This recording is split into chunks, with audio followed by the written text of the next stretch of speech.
presented by Game Freak.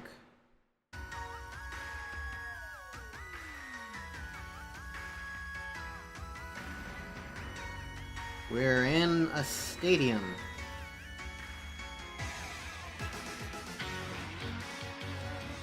Hey there, UltiZeta here, and welcome to a new Let's Play of Pokémon Sword. The one of two games in the 8th generation of Pokémon that was well known for being very infamously received. I don't really know how this playthrough is gonna go, but I am at least interested in seeing how this game holds up 5 years later.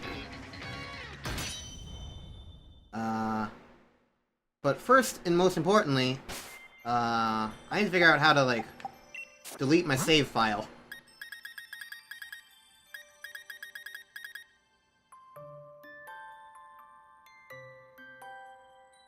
Hold on a sec. I might need to just... Because I think the Switch, the way it works, actually, is that you just need to go into system settings. Also, while I'm here, I need to fix my clock, now that I think about it, because I was messing around with Animal Crossing stuff. So, gonna want to fix that. Data management. Here we go.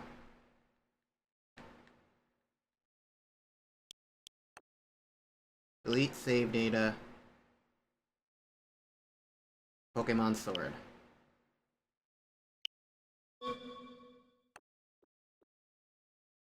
Alright, well, I never love deleting save data in this kind of situation. It always makes me nervous because, I've double-checked multiple times in Pokemon Home and all that jazz, is there anything in the boxes? Did I leave anything? Is there anything left over? No, I brought all my Pokemon around. I checked, I double-checked.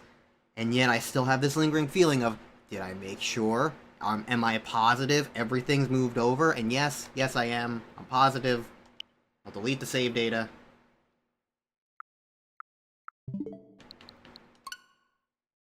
Anyways, Pokémon Sword. So, people don't like this game. I'll get into it. I tend to veer towards dislike, but I'm going to try to make this as entertaining for myself as possible. And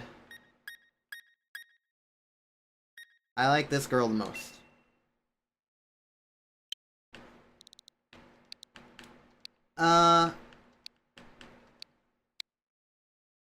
In order to help make this entertaining for me, I'm going to be spending a lot of time during this playthrough making it I'm just gonna have a very silly, time spent during it. Heavily referencing the only piece of British culture that I'm really familiar with, because this game is set in the Galar region, which is based on Great Britain, the United Kingdom, England, whatever you want to call it. Welcome to the wonderful world of Pokemon. Our beloved Galar region, I was just talking about that. It's a wonderful place with thriving nature, beautiful cities, and many Pokemon with which we share our lives. As you know, our society is able to thrive because of elephants. Thanks to help from these mysterious creatures that we call Pokemon, they're all around us, in the sea, in the sky, even with us in our towns. You ever wonder what it's like? Because, if you think about it, these are basically just people randomly spouting about animals.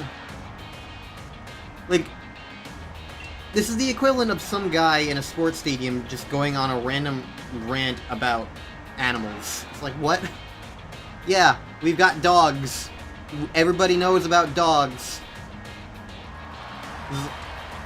It's like the kind of speech you would give to an alien who has not lived on the planet before.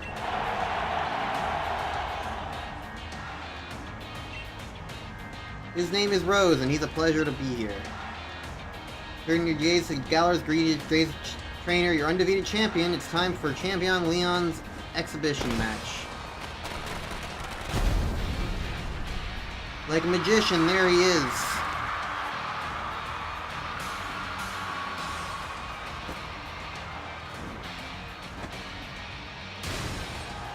He's doing a pose. And it's a guy with a stapler. First screen record is about to end, blah blah blah. They're doing all these lip flaps, but I hear nothing, which is why I'm able to talk during this. Now Charizard gets really, really big.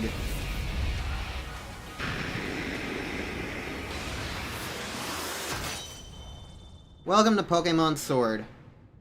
Anyways, before I got distracted by cutscene and cheap,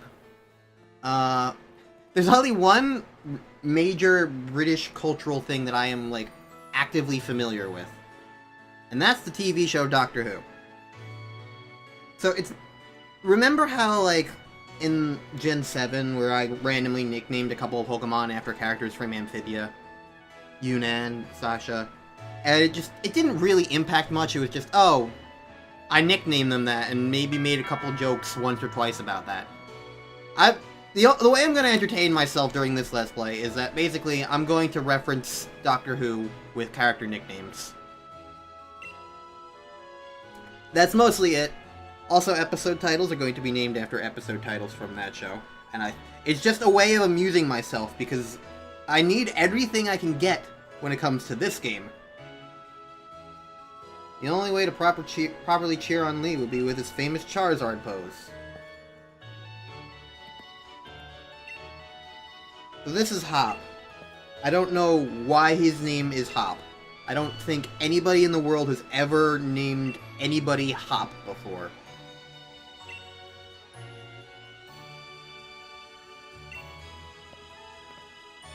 But that's his name, and he's basically Hal. If you remember Hal from Gen 7, he's basically Hal. There's, like, almost zero change between the two. Like, there are superficial differences, but even then, not always, because they reuse half of the same animations.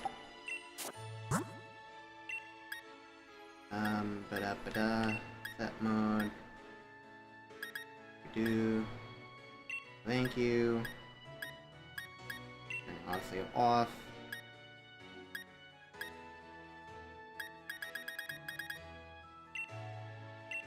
Okay. So yeah, that's the only real thing I really wanted to, like, introduce, was just like, yeah, if you don't know Doctor Who, it's not gonna really impact that much. It's just going to be nicknames mostly that you're gonna be, like, potentially a little lost on, but whatever. Anyways, we have a bag and a hat now. It's a Pokemon game, and who boy is Gen 8 a Pokemon game, that's for sure.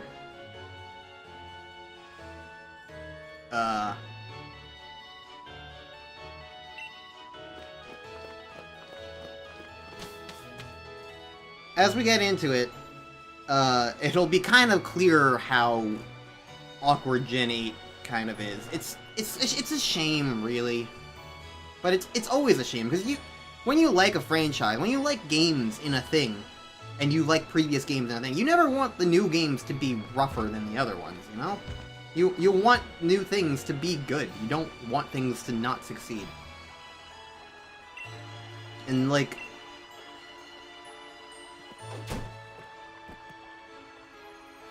It's not like Gen 8 is completely irredeemable, but man does it have issues. But again, we'll get into it for now. We've got a sheep, it's a Wooloo, and it's banging its head against the wall multiple times. There's scary Pokemon living in the slumbering weld. Now that's taken care of, let's race.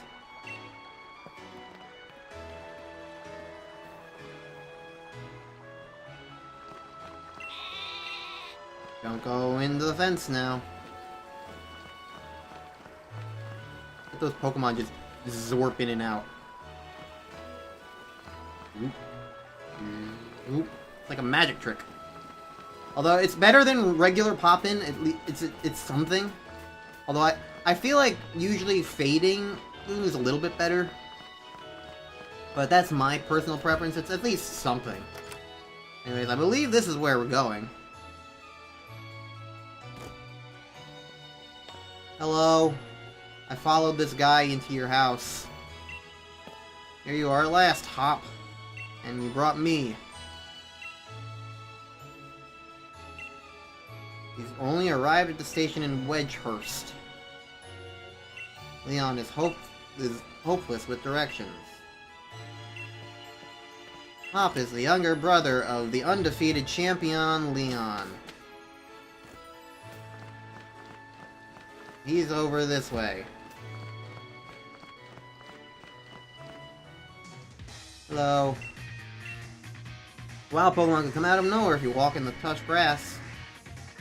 All grass. Words are hard, okay? You know, I will say, despite the attitude, I am looking forward to this. Mostly just because, like, it's been so long since I actually played Gen 8 that I'm genuinely interested in seeing how this goes. And I've been in a Pokemon mood, because, like, the last time I played Pokemon was my Ultra Moon live streams at the very start of 2023, and now it's nearing the end of 2024, so it's been, like, a long-ass time. Even if it hasn't been quite as long in terms of, like, when the videos have gone out, but I did my Moon Let's Play at the end of 2022. I recorded it in 2022. So when it was going up in 2023, like, it was, like, recorded way earlier than that. So, it's been a while since I've actually played a Pokemon game.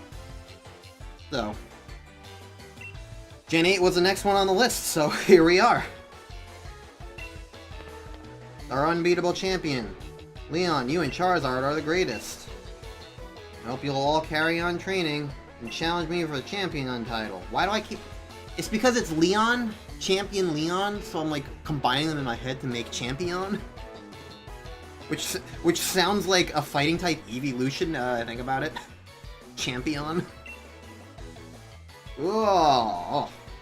That was some lag and a half. Charizard is blazingly strong, but other Pokemon can be strong as well. My wish is for Galar's trainers to work together to become the strongest in all the world. Roar! Hi, Charizard. No, Charizard, you're the real champion, not Leon. The #1 fan in all the world has come out of his way to pick me up. Look at you, Hop. I reckon you've grown exactly 1.25 inches since the last time I saw you. That's just kind of creepy. And these bright eyes over here. You must be Ulti. Everybody knows me. I am world famous. And I'm also the champion in 7 other regions, so take that, Leon. Multiple times if you count remakes and sequels. How many games have I become champion in? There's the 7 regions the 7 Let's Plays that I did. Coliseum and XD don't count because they don't have champion things. But then there's Black 2, there's Fire Red, Heart Gold, Brilliant Diamond, Mega Ruby, Legends Arceus doesn't count. I didn't play Let's Go Pikachu yet, if I play that one at all. So that's 7 plus 5 is 12. I can do basic math. Congratulations. So you're the greatest ever Pokemon champion in Galar, but I'm the champion in 12 different regions, so fuck you. And you're minus a Charizard fan. Yeah, I have a Charizard too. All the way back in the day. Alright, Hop always wants to be the best, like no one ever was.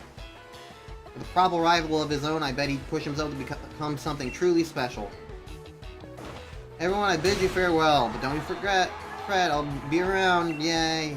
Gonna have a champion time. The thing about Leon is that he can be a very hit or miss character. I've flip-flopped on how I feel about him. On the one hand, he can be very grating and repetitive. because he leans very much in on the fact that he's the unbeatable champion. But on the other hand, if you don't take it too seriously, it's just kind of amusingly stupid. It's like, whatever. He's just he feels like kind of like dad energy almost, where he's like trying to be hip and just utterly failing at it. But then at the same time, he still has like the semblance of skill to back it up. So it's like, I don't know. He's just a big dork, and I don't know. You can like him, you can hate him, but at the very least, he's memorable. And he's also going to give us our starter Pokemon. Once it loads. Take a good look, you two. The Grass-type Pokemon, Grookey. The Fire-type Pokemon, Scorbunny. And the Water-type Pokemon, Sobble. There they are. They've all got little things on their heads.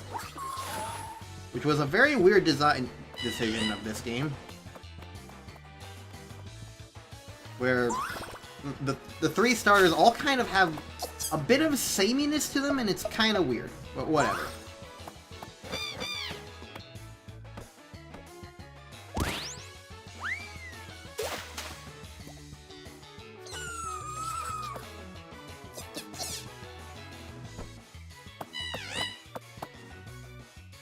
I do like them though. They're fine.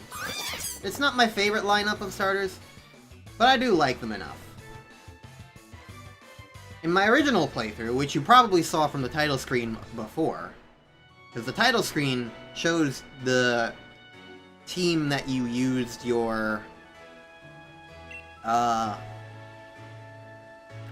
you beat the game with, that you became champions with.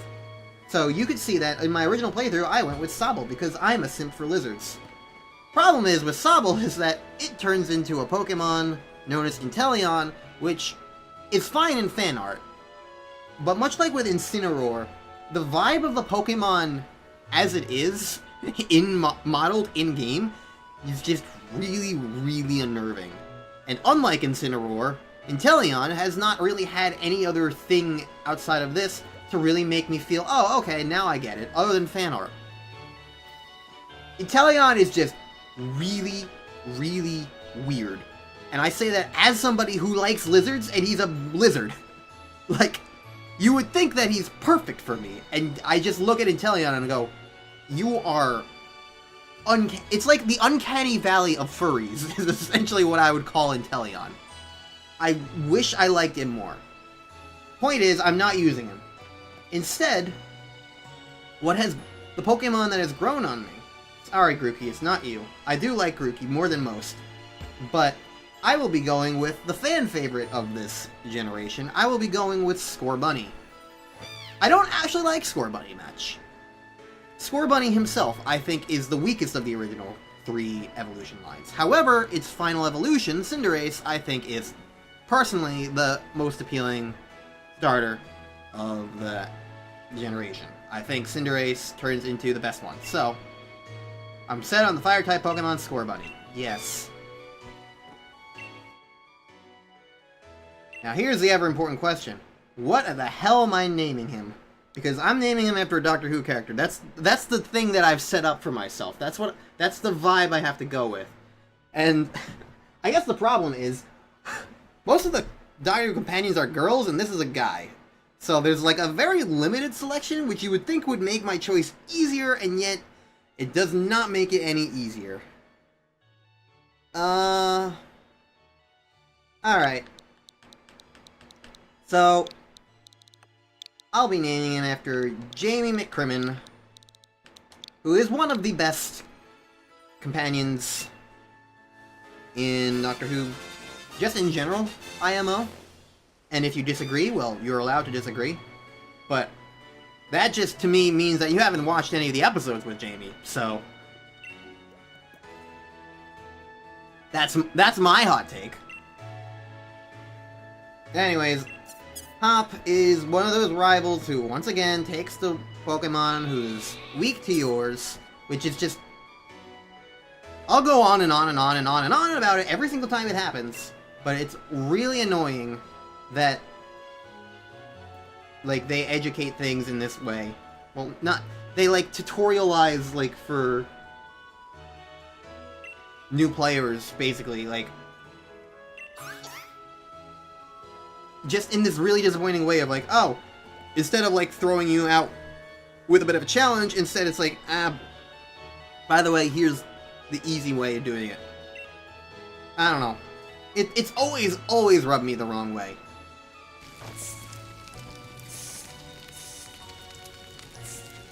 Like, why? I get that on some level, there's a sense of, like, you want to ease players in. But it just... I feel like Pokemon Black is the best way of doing that. Where, like, you have the two rivals. One who's... one who's weak to you, and then one who's strong against you. And then, like, you get the full experience of, like, what that means. But then lacking that, it's just, I don't know. When has it happened? Since Gen 6? I think it's Gen 6. And it's just disappointing to me. Like, it doesn't really mean too much in the end. It's... Because, like, the first battle doesn't mean that much anyway.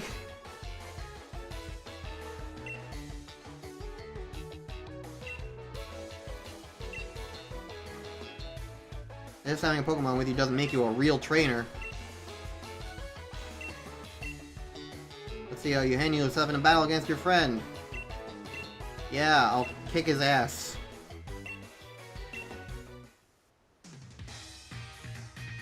Everyone's on board.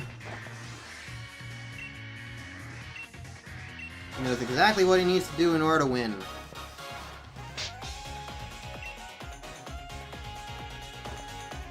He sent out his sheep. Bah! Alright, Jamie. When I say run, don't run.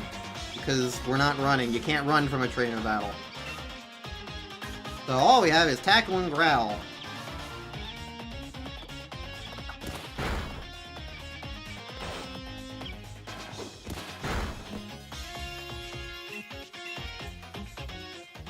Riveting.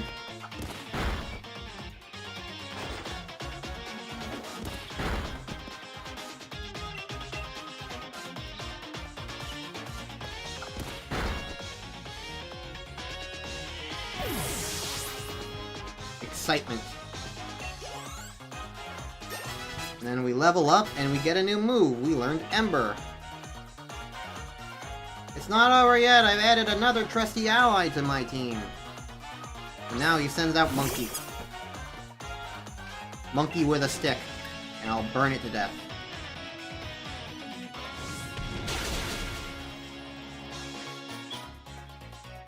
Did you already know about type advantages? Yeah, that's a thing I remember this game doing.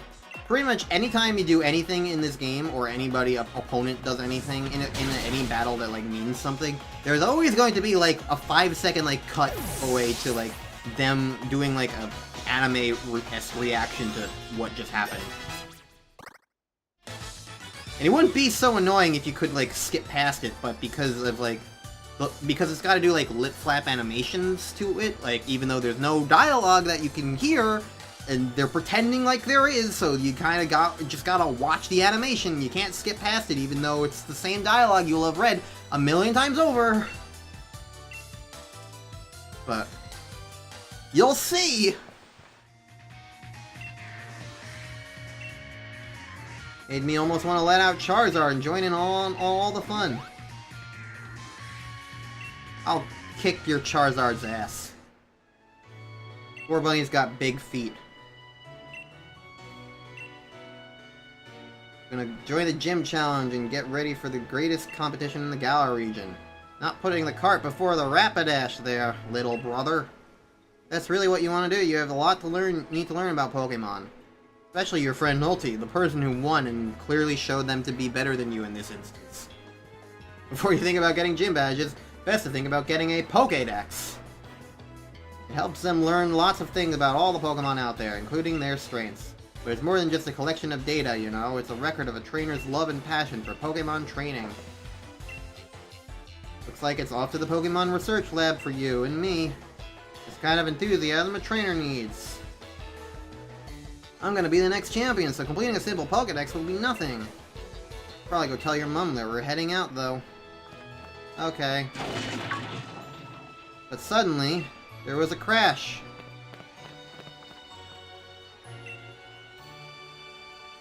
Wooloo went through the gate after all. Oh no. No one could have thought that would have happened.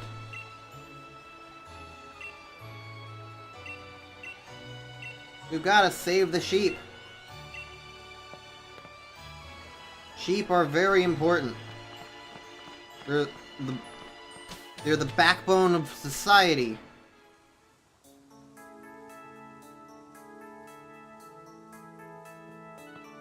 Now we're gonna go into Spooky Forest.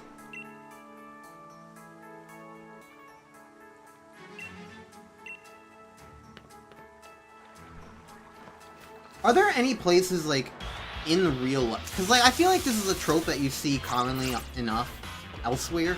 Where it's like, oh, like, you got, like, this peaceful little town right next to creepy, dangerous forest in the middle of nowhere. And it's like, is that are there, like, towns next to creepy forests in real life? Is that a real, like, geographical thing where people do that? Or is it just, like, a sort of, like, fairy tale-esque, like, design decision? I don't know. I mean, yeah, there's probably, like, forests next to villages. That doesn't seem like it would be an uncommon thing. It's more so, like, the idea of, like, super uber dangerous, like, there are tales about it, like, oh, rather than, you know, it's a forest, there's wild animals in it. Like, instead, like, some sort of mystical forest that, like, has, like, rumors associated about it. That sort of thing is what I mean. Haunted house type vibes. Rather than, like, oh, it's, you know, just a forest. Don't go in there because there's wild creatures in there. Sorts of deals, you know? I don't know. I don't know where I would go to, like, find out about, like, local rumors and stuff. Woo! There be wolves here. Look at all of these Pokemon. We've got squirrels, we've got birds. One thing I will say about this game, and mostly this playthrough, one of the things I will be doing with this playthrough, I will say, is... I've talked about it a little bit.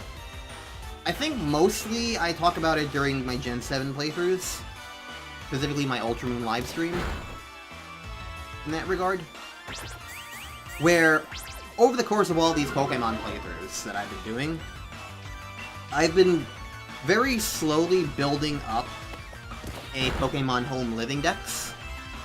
I'm not really in any sort of rush for it, mostly because I'm missing a couple of event-exclusive things from Gen 8 and Gen 9 that I'm like, these have no real way of getting them, so I'm, like, not caring about them. Like, I don't have a way of getting a Zarude right now, so it doesn't really matter if I try and get everything else if I can't get a Zarude, you know? That sort of thing.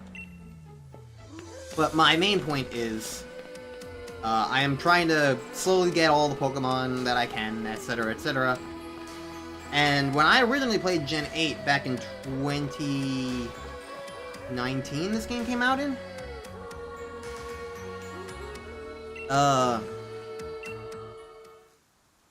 When I originally played this game, I pretty much barely caught anything.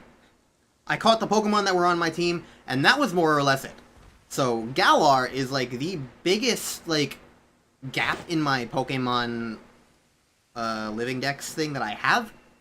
So, my goal has always been for this Let's Play is that I'm going to try and use this as a period of time to try and get the Pokemon I don't have already. Which is most of them. So, all this to say is that I'm going to be catching a whole heck of a lot of Pokemon in this playthrough. Or at least I'm going to be trying to. Ember went right through the dog. The move had no effect on it. It must be immune to Ember. Let's use Tackle instead. I jumped right through it. It must be part ghost type. It used mist. Can't see anything. Well, let's try and growl it. Roar! Nothing happened. It used smokescreen. My accuracy was lowered. I can't see anything. I can see Scorbunny is still doing its little hops. Hoorah!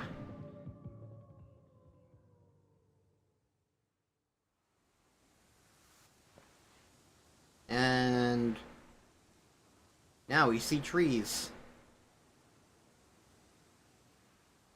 And we're dead. That was a fast game. Alright, good night, everybody. Oh, hi, Leon. How'd you find your way here? You're pants with directions. You always get lost. That's nice to hear from the little brother who I've worried me. I've been waiting ages for you two, and you never showed. Where's the Wooloo? We were trying to rescue that Wooloo. It's just right there! The little chap's just fine. Though all of you had fainted by the time I found you here. You know this place is out of bounds. But it took courage to come in here all the same, and I can understand well enough why you did it. You did good, even though you failed. And at least the Wooloo's alright. Well, we had it when that weird fog started rolling in that mad Pokemon attack, but at least it wasn't all for nothing. Attacked by some mad Pokemon? What are you talking about, Hop? Seemed low stronger than any Pokemon I've ever seen, and had a presence. Our moves didn't even touch it. They seemed to pass right through it. Yeah, your moves didn't do anything to it. You just stood there and did nothing. The fearsome Pokemon they say live in the slumbering well. Are they actually illusions or something? Get strong enough and maybe the two of you could be the ones to reveal the truth someday. For now, let's simply get out of this place. You'll be alright now that I'm here with you. Says the unbeatable champion. He's very arrogant. Don't forget to tell your mom we're off to Wedgehurst. She'll go spare if you leave without a word. I don't know what that's supposed to mean, but I'll take your word for it. Hi, I'm leaving forever. You'll never see me again.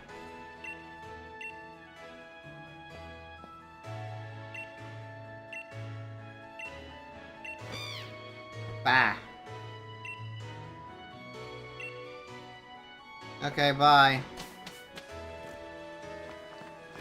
Alright. So, it's probably been about 30 minutes, so I'll keep going for now.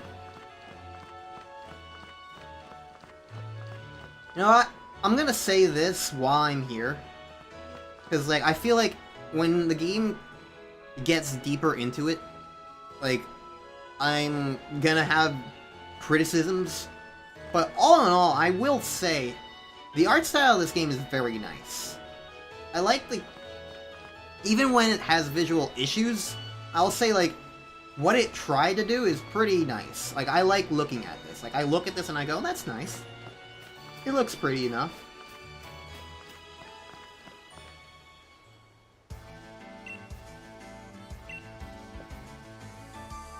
Get yourself to the building with the purple roof and the grid.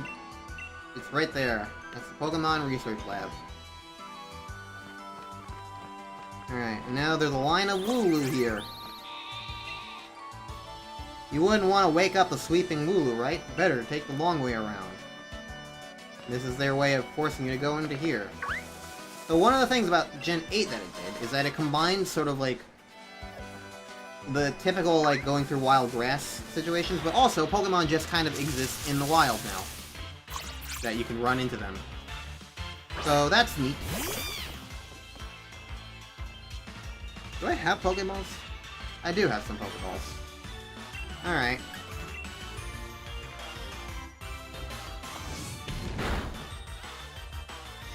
I don't think I want to Skolbit though. I'm pretty certain I already have Skolbit. I am living back. I don't need one. And I also don't really care about it. It's just a squirrel. It's your usual, like, run-of-the-mill early game rodent.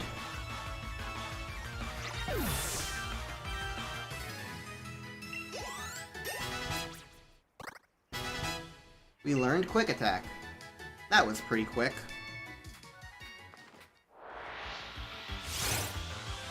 Now this, on the other hand, you're somebody who I am gonna get.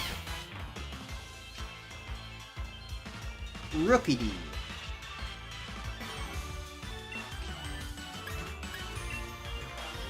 The regional bird of Galar.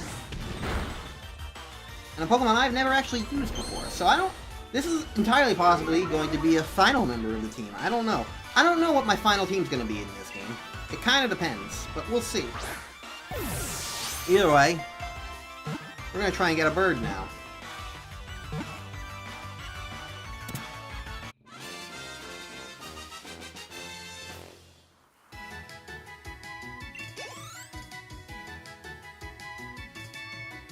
So now my question is, who am I going to name him after? I really need to start catching girls, because that'll make my decisions way easier. And I'll just have a lot more of them to name after.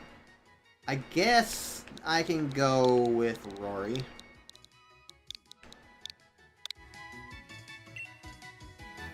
Because Romans are similar to knights, right?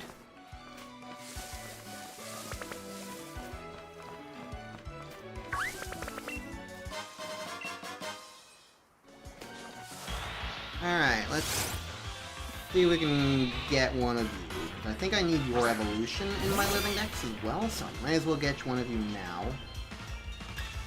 But if you're not, you know what, I want a girl for my party, because I need more girls if they're gonna be named after Doctor Who characters. It'll just make my life much easier.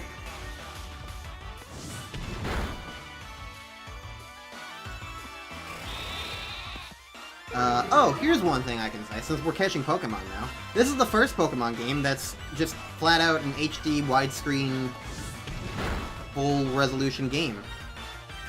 So there's no room anywhere on the game for, like, you know, what I did in previous Pokemon Let's Plays, where I would, like, be like, hey, here's, like, my team. Here are the Pokemon on it. And you can see that at all times. Like, that's just, unfortunately, not going to be what this playthrough has. Because I don't really want to cover up the game screen any, and I also don't really feel like shrinking it down any. So, it's like, I don't know.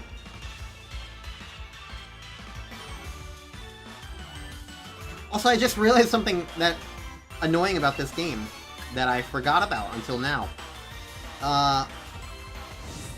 Most games are pretty good about, like... You know how back in, like, games on in the SD era would have, like, the actual footage of the game might not be, like, at exactly, like, what the game renders? Because, like, there's, like, black borders on the outsides of it. Maybe you haven't noticed it before, but, like, I've certainly noticed it when recording stuff all the time, because it's, like... It's just a very noticeable thing, and, like, other games would, like, they wouldn't show, like, all of the important information in advance, or, like, all the way on the side of the screen. Like, they would have, like, a buffer zone, basically. So that, like, regardless of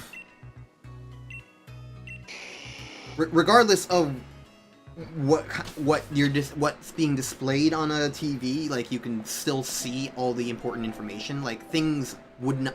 UI elements, content, no matter what, none of it would be directly on the, like, very edges of the screen. Pokemon Sword does not do that.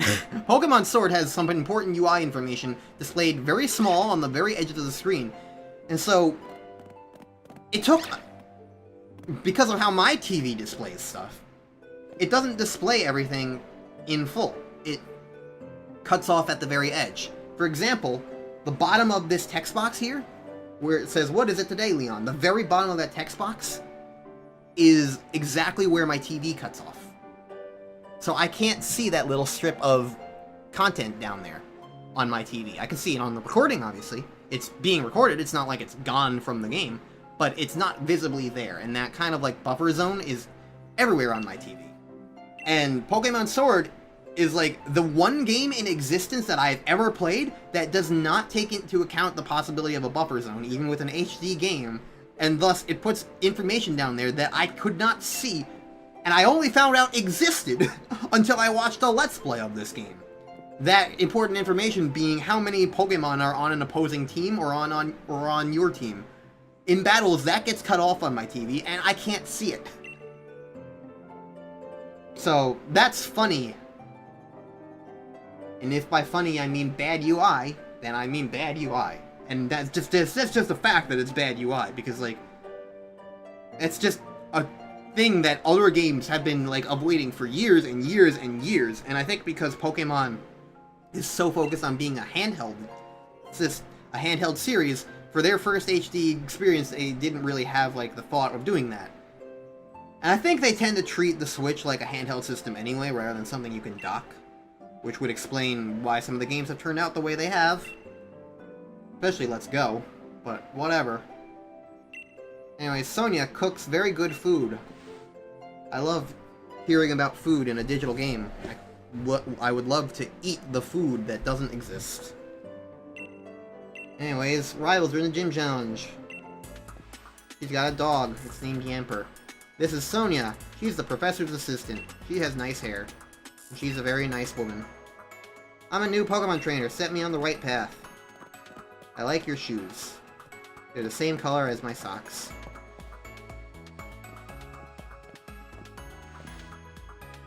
What do you think I am? He's always got his head in the clouds. No wonder he gets lost all the time. I have a Rotom phone. Hi. This is the thing I don't get. If I just have a Rotom with me, why does that not count as one of my Pokemon? Why is it just in the phone and nothing else? I understood that in Gen 7 because we don't start with the Rotom necessarily. And the Rotom talks to us, so it's not, like, ever, like... It doesn't give off the impression of it wanting to battle. But here, we just start with it. And it's just there, and it doesn't talk to us. It's just a Rotom and a mobile phone. And it's really weird. Like, narratively, it just doesn't make sense. Anyways, yes, I know a lot about Pokemon. I've played lots of generations. And we obtained the Pokédex app. That Pokédex is a gift from my gran. He lives in the house down along Route 2. Now we have the Pokédex. Here it is on our Rotom phone. We've currently caught 2 Pokemon. Score Bunny and the bird. I can't remember. Yay!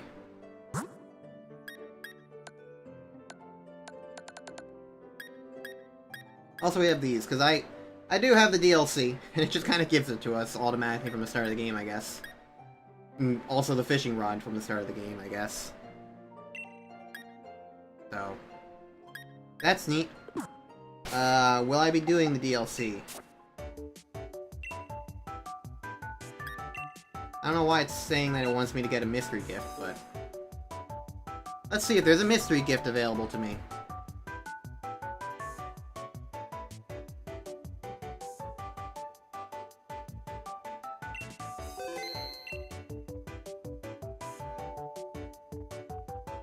Nope, okay. Cool. Alright. Well, I don't want the first episode to go on for too ridiculously long. But we're being stopped. Okay. No, just power. Cool. Thanks. Alright. So, that's the power of Pokemon. Hi. You're gonna be a Pokemon Center tutorial. Let's just get this one last tutorial out of the way before I end the episode. It's just a Pokemon Center tutorial. We know these things. Blah blah. That's the PC. That's the Pokemart. And that guy gives us coffee. Okay. So this guy will let us change nicknames and is basically a remove reminder and remove learner. So he's around, he's useful, he's appreciated, and you're just smart. So that'll be it for me for this episode. Hopefully you guys are looking forward to me playing Gen 8. I will be as fair as I can be to this game. So that means if something is bad about it, I will not refrain from complaining, and if something's good about it, I will not refrain from praising. Because I feel like sometimes people are a little too much one or the other, and I don't know. It can even in something that you don't like, it can be easy to kind of like neglect to mention what the game does well, and I don't know. Despite my dislike of the game overall, I will freely admit I don't like Gen 8, but I guess after Gen 9 and how like it had similar issues, but I wound up really liking it and finding that there was a lot to love in that game. I feel like I'm looking at this game with like a renewed sense of like I want to find something to like about this game too, sort of vibe, you know? So like I don't like the game, but I want to, and I'm hoping that at the end I can find something more about this game that I did not originally. You know? Anyways. See you guys next time for the next episode of Pokemon Sword.